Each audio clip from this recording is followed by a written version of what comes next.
Bonjour à tous, bienvenue pour ce dernier épisode des formations online Paléo. On va parler aujourd'hui du double concert de Franz Ferdinand suivi de Prodigy au Paléo Festival en 2009. Alors avant de rentrer dans le détail de ces deux concerts, revenons un petit peu sur la foule et ses comportements. Quand on est face à une foule, devant une scène, on a une densité importante de personnes.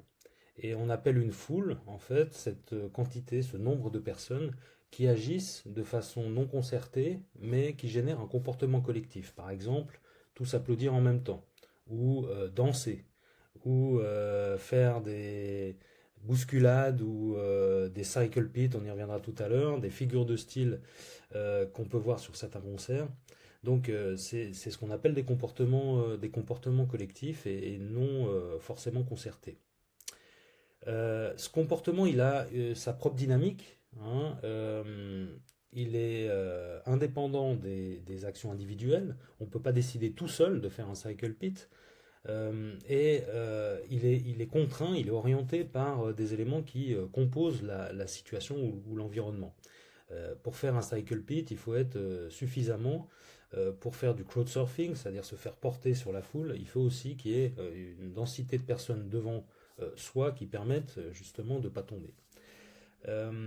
Tous ces comportements-là qu'on peut voir devant une scène, ils peuvent se traduire d'une façon positive, hein, contribuer à l'ambiance, apporter de la liesse dans la foule, mais aussi ces comportements peuvent se traduire de façon négative, par exemple par de l'agressivité, euh, de l'imitation de gestes de violence, par exemple lancer des objets sur la scène, ou de bagarres et de conflits.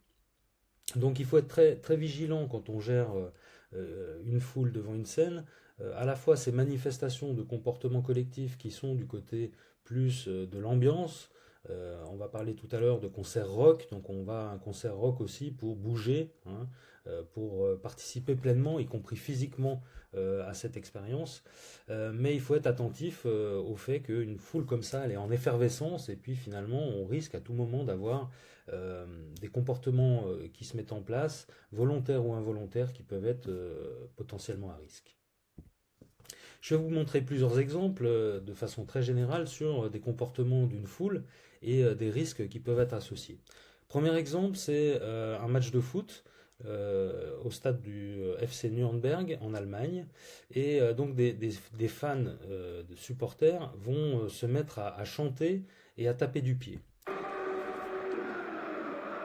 pour supporter leur équipe. Et vous voyez ici que la tribune sur laquelle ils sont se met en oscillation, hein, en mouvement, et au point qu'on se demande si on ne va pas assister à un accident absolument terrible. Donc c'est vraiment la coordination des comportements, hein, c'est parce qu'ils sont suffisamment dans cet espace, sur cette tribune, que ce phénomène se produit. Et je vous rassure, la tribune va tenir bon et elle va arrêter de bouger au moment où ce collectif va s'arrêter de taper du pied et remplacer ce tapement de pied par un claquement de main. Évidemment, les pieds tapaient sur la structure beaucoup plus que des applaudissements. Deuxième exemple que vous avez sûrement déjà vu, c'est le concert d'Oasis en 2005 au stade de Manchester City, avec cette vague qui vient de l'arrière jusqu'à l'avant de la scène en heurtant les barrières au point de donc les casser. Et évidemment, un nombre important de spectateurs qui tombent à ce moment-là avec cette poussée qui vient de l'arrière. Donc là, on est sur un comportement qui n'est pas du tout volontaire, hein. Il n'y a pas une personne qui, à un moment donné, a décidé de pousser. C'est vraiment voilà, un équilibre un peu instable des gens qui a fait que, par effet, comme on dit, de domino, euh, les gens sont tombés les uns sur les autres, provoquant cette vague. Alors le risque au sein d'une foule, il peut venir de la foule elle-même, mais il peut engager aussi la relation entre la foule et l'artiste. Un exemple avec Justin Bieber, durant un de ses premiers concerts, il était très jeune, et puis qui reçoit un objet sur la tête.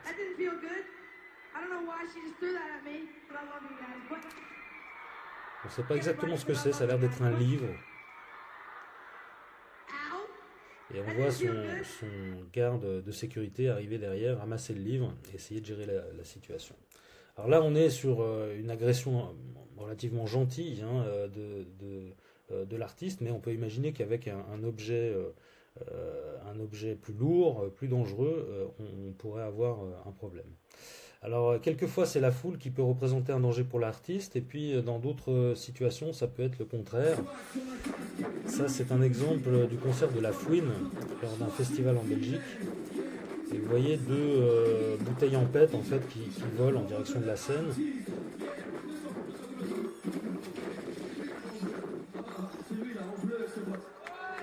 Et donc le chanteur pointe du doigt celui qui a lancé ces deux bouteilles, hein, celui qui a le t-shirt en bleu, il dit.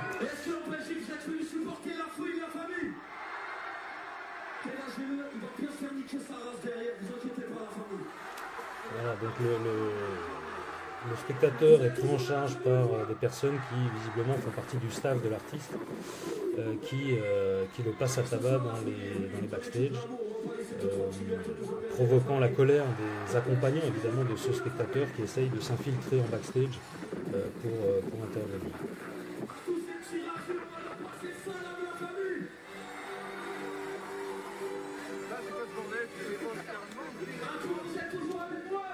Alors voilà autant de situations qu'on ne se souhaite pas hein, quand on organise un festival et qu'on gère la sécurité.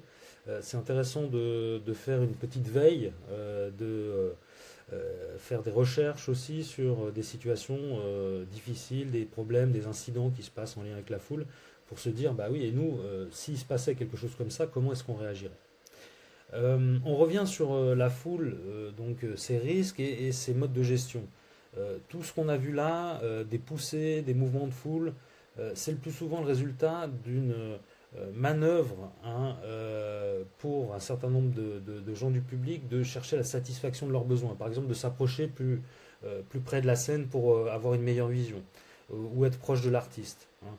Quand des personnes se mettent à danser puis bousculent les autres, c'est pas forcément mal intentionné, c'est pour avoir une participation festive au concert. Il y a des comportements négatifs, évidemment. Ceux-là, ils sont plus liés à de la frustration. Le concert est mauvais. Il y a trop, voilà, le confort est pas garanti parce qu'il y a une trop grande densité. Donc, une insatisfaction des besoins peut générer aussi des comportements agressifs ou potentiellement de manifestations de frustration. Donc, l'idée, quand on fait de la gestion de foule, c'est d'essayer de donner les meilleures conditions aux gens au sein d'une foule pour qu'on oriente les comportements plutôt du côté positif que du côté négatif. Et c'est exactement ce qu'on essaye de faire sur des grosses capacités, par exemple sur la grande scène, sur la scène des Arches ou la nouvelle scène Vega. Comment arriver, par la mise en place d'un dispositif de veille sur la foule, de favoriser le confort et orienter les comportements du côté le plus positif. Alors évidemment, au sein d'une foule, il y a des risques hein, liés à ces comportements. Si on pense au crowdsurfing, évidemment, ça a un côté festif, mais d'un autre côté, ceux qui sont juste devant celui qui fait ce crowdsurfing, ça peut être dangereux pour eux. Il y a eu plusieurs accidents qui ont été recensés dans différents festivals. Risque pour la nuque, pour la tête des spectateurs en dessous. Les personnes qui font du crowdsurfing se débattent, donc donnent des coups de pied. Voilà, il y a un certain nombre de problèmes avec ça. Des mouvements de foule horizontaux et latéraux peuvent provoquer des bousculades, des chutes, des piétinements. C'est d'autant plus vrai pour des mouvements qui viennent de l'arrière vers l'avant, où les personnes devant ne voient pas la poussée arriver. Et puis la pression sur les barrières, hein, quand on est sur les premiers rangs. Vous voyez ici cette photo d'enfant donc, qui arrive vraiment sur la grille hein, des barrières. Vous imaginez si on a un mouvement de foule, une poussée qui vient de l'arrière, ces enfants seront en fâcheuse situation. Alors le devant de scène de la grande scène à Paléo, une photo qui date un petit peu mais qui représente bien le contexte. Hein. On a énormément de gens, entre 25 et 30 000 personnes devant la scène, et évidemment que ces équipes devant les barrières gèrent les premiers rangs. Donc gèrent des gens qui se sentent mal, gèrent du crowdsurfing, donc évacue les personnes de la foule pendant le concert en lien avec des problèmes médicaux ou des mouvements de foule et des agitations de spectateurs. Pour les aider, on a mis en place des observateurs sur les deux côtés de scène. Donc, c'est des gens qui regardent la foule et qui peuvent renseigner au-delà des premiers rangs sur ce qui se passe. Et on a aussi un local d'observation vidéo avec des observateurs vidéo. Alors, ça, c'est un observateur sur le côté de scène. Et ça, c'est deux caméras qu'on peut voir avec les observateurs vidéo avec la manette, ce qui permet de bouger la caméra, de zoomer et de voir un petit peu mieux ce qui se passe au sein d'une foule. Alors on en vient à cette soirée donc du mercredi 22 juillet 2009 avec à ma gauche Franz Ferdinand et tout de suite après sur la grande scène Prodigy, donc un joli match de rockers, deux concerts en rouge, donc avec anticipation de pas mal de mouvements, beaucoup d'ambiance, du crowdsurfing, donc un dispositif d'observation évidemment maximal qui a été mis en place.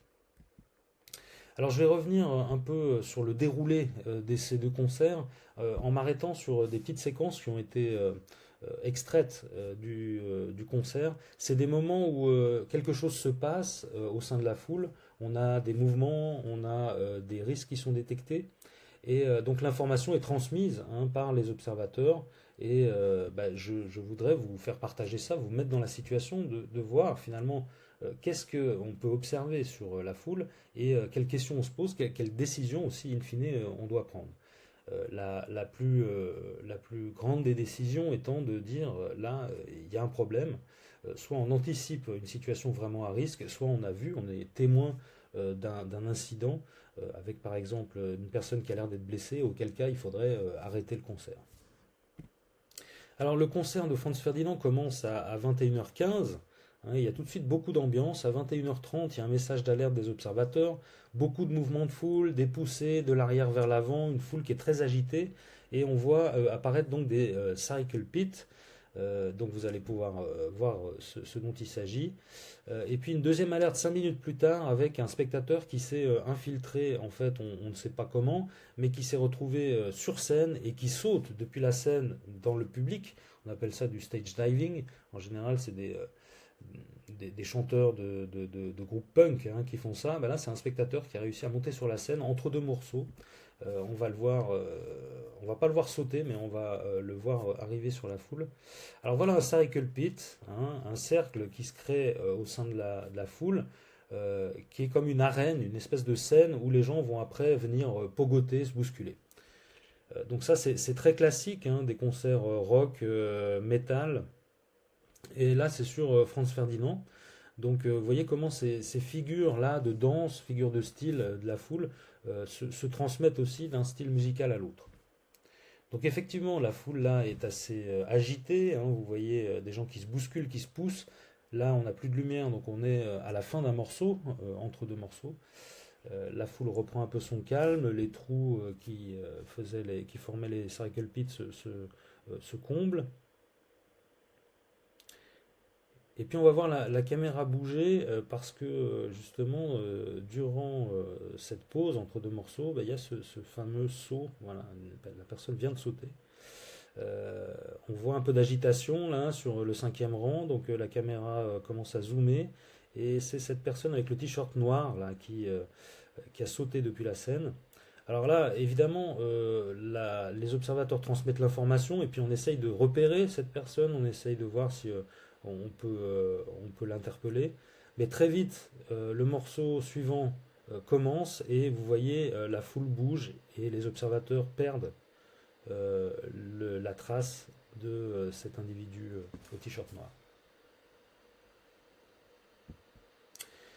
Un peu plus tard, donc pendant le concert, 22h, la foule redevient calme, mais il y a une troisième alerte des observateurs. Il y a des vagues qui se créent depuis l'arrière du public et qui provoquent des grosses pressions sur les premiers rangs, sur les barrières, et il se pose la question est-ce que ça peut pas être dangereux? Donc vous allez le voir maintenant à l'écran. Il y a des cycle pits toujours, hein, que vous voyez sur le côté, et puis des mouvements qui arrivent et qui provoquent une pression, on va voir là sur le zoom, extrêmement forte sur les premiers rangs.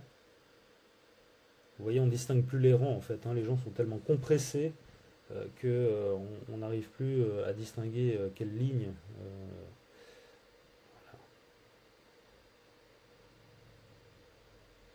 Alors, à 22h45, c'est la fin du concert.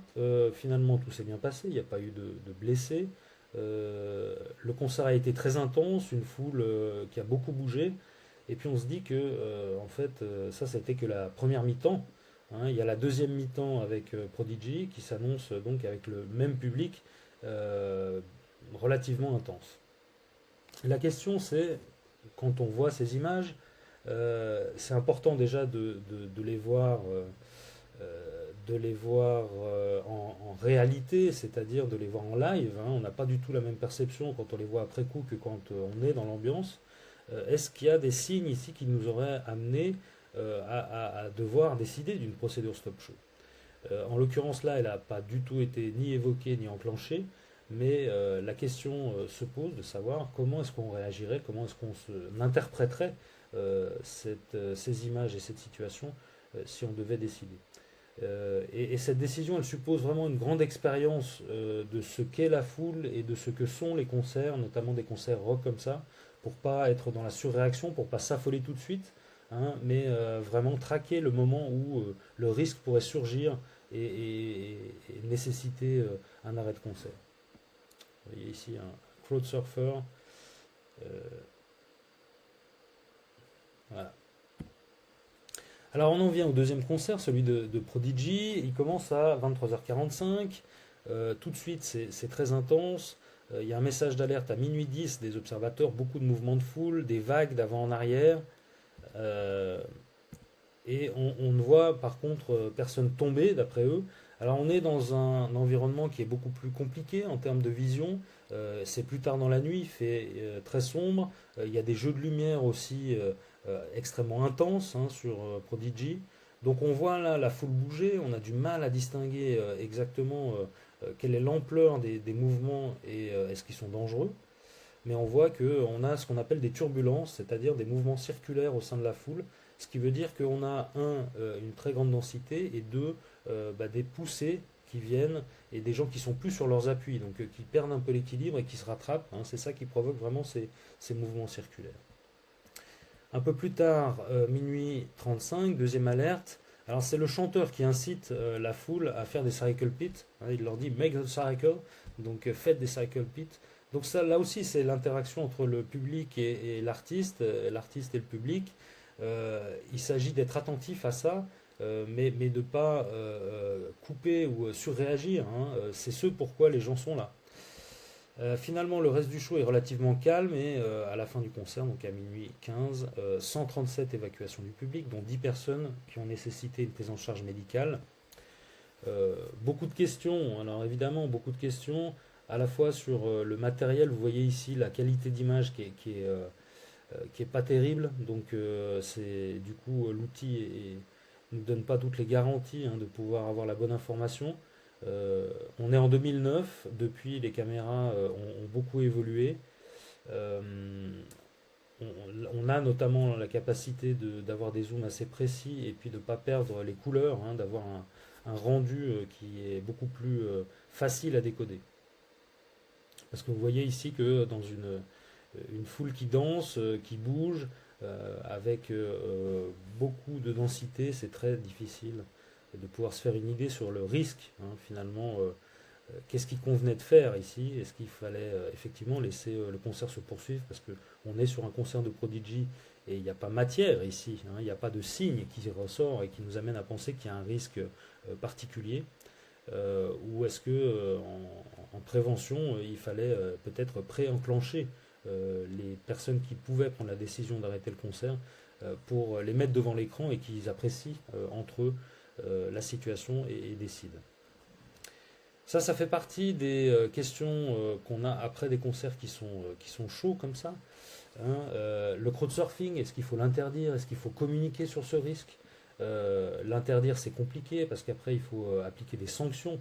Est-ce qu'on on irait jusqu'à exclure physiquement une personne du site pour du crowdsurfing? La décision qui a été prise après coup, ça a été de communiquer avant un certain nombre de concerts à risque que le crowdsurfing était interdit sans forcément avoir de sanctions fortes. On est plus dans la communication préventive. Quel type de comportement de la foule de nous inciter à lancer la procédure Stop Show? On a vu qu'il y a des figures de style qui sont finalement assez bien maîtrisées par la foule, mais il y a des mouvements qui peuvent être involontaires et qui là seront vraiment dangereux. Comment discuter aussi de ça avec le management des artistes? Prodigy qui incite la foule à faire des circle pits, qui donc met de l'huile sur le feu quelque part, qui rajoute de la montée en pression. Pour une part, c'est bien, ça permet d'avoir des concerts avec beaucoup d'intensité. Il s'agit de l'autre côté de se dire, est-ce qu'on a une conscience de l'artiste par rapport au risque? Est-ce que lui-même pourrait être partie prenante de la procédure s'il détecte un problème, et de lui-même prendre la décision de ralentir ou d'arrêter le concert? Et comment, dernièrement, communiquer avec le public sur les risques, les encourager à prendre conscience des risques et à éviter des comportements trop risqués, sans casser l'ambiance, sans être finalement, sans trop édulcorer l'expérience des spectateurs pour des concerts comme cela. Pour apporter peut-être d'autres points de vue, je voulais vous faire partager cet exemple qui est un projet qui a été mis en place au festival de Roskilde au Danemark. Ils ont déterminé sur leur grille de concerts des concerts qui qualifiaient de concerts à haute énergie, high energy. Et donc ils ont créé un petit logo comme ça, qu'ils affichent avant les concerts qui ont été identifiés, avec toute une communication autour, High Energy Concerts. Donc ils expliquent qu'il y a certains concerts à Roskilde qui entraînent des moshings, de la danse, des cycle pits, etc. Et que du coup ils les ont désignés avec ce label, ce logo High Energy. Si vous venez à ce concert, vous êtes au courant, vous êtes prévenu que l'organisateur va accepter les mouvements de foule. Mais alors eux, ça fait partie de leur politique. Dans tous les cas, ils ne permettent pas le crowdsurfing. Mais je trouvais un outil intéressant de communication. On retrouve ça sur la grille horaire des concerts qui est distribuée aux spectateurs. Ils peuvent voir que ces concerts-là sont identifiés par l'organisateur comme des concerts à haute énergie et que donc ça va bouger devant la scène. Donc après, les gens prennent leurs dispositions, décident en connaissance de cause s'ils ont envie de se mettre dans des contextes comme cela ou pas. Et pour la petite histoire, donc cette année-là, Justice jouait à Roskilde et leur concert avait été mis sous le label de concert à haute énergie, ce qui, pour la petite histoire, c'est relativement bien vérifié à Paléo, puisque Justice fait partie des concerts qu'on avait sous-estimés, qu'on avait mis en orange sur la grille et qui finalement s'est révélé bouger beaucoup plus et nous a obligés à mettre en place un dispositif renforcé. Voilà, et puis ce message est affiché juste avant les concerts sur les écrans géants à Roskilde, en rappel. Ce concert va être un concert à haute énergie. Nous acceptons les moshings, la danse et la danse énergique, mais nous n'autorisons pas le crowdsurfing. Voilà, c'est tout pour aujourd'hui. Je vous remercie de votre attention et d'avoir suivi ces formations online paléo. On arrive maintenant, on est le mercredi qui aurait dû être le mercredi